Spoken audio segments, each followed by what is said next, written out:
You need to write your letter of intent. You need to start negotiating terms, and this is where having someone on your side could really be beneficial. If you don't, here's a couple of points you might want to keep in mind.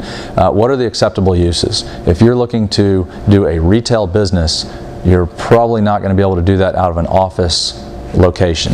Just the traffic coming in and out of the facility is not going to be conducive to that type of property.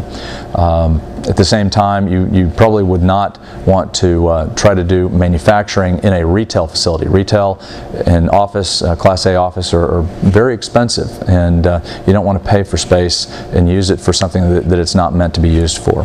And landlords probably wouldn't allow you to be in their space anyway if it was not a acceptable use to them. Acceptable use also goes in a retail setting, also goes toward, is there anyone else in the complex that's doing exactly what you're trying to do? If you try to open up a coffee shop in a strip center that already has a Starbucks, it's not going to happen.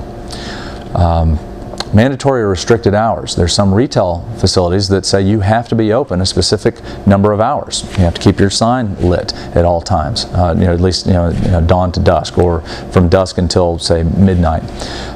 Parking. Could be restrictions on parking. There's some office spaces downtown. There is no parking. You have to pay for parking at that facility. There are other office spaces on the outer edges of Austin, for example, that you may get 6 or 8 parking spaces for every 1,000 square feet that you lease. And that can be very, very effective if you have a call center environment where you have a lot of people in a small amount of space.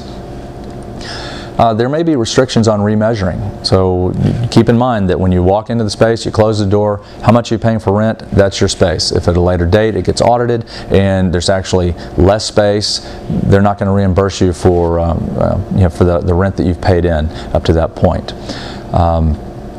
HVAC after hours, warranty, maintenance issues. This is usually an issue with flex, light industrial, and retail space where you are responsible for the HVAC system.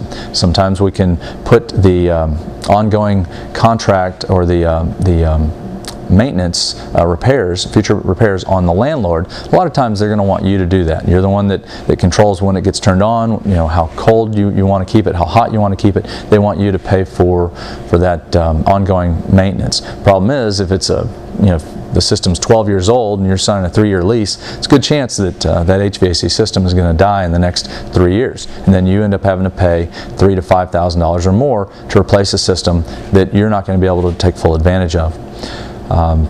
Normally we would recommend that you pay for a service contract, and anything over, say, $250 per occurrence is going to be covered by the landlord. And a lot of landlords will go for that.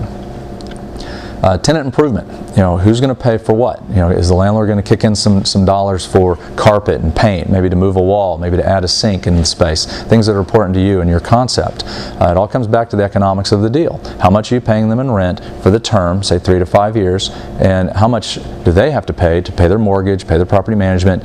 At the end of the day, how much do they have left over? Is it worth it to them to spend additional money to entice you to come into the space? A lot of times landlords know, and they've budgeted for paint and carpet because they know that the last tenant probably tore it up over the last 3 to 5 years, and it's just time to refresh the carpet and the paint. So we will investigate that as well, and we encourage you to do that if you're trying to do this on your own.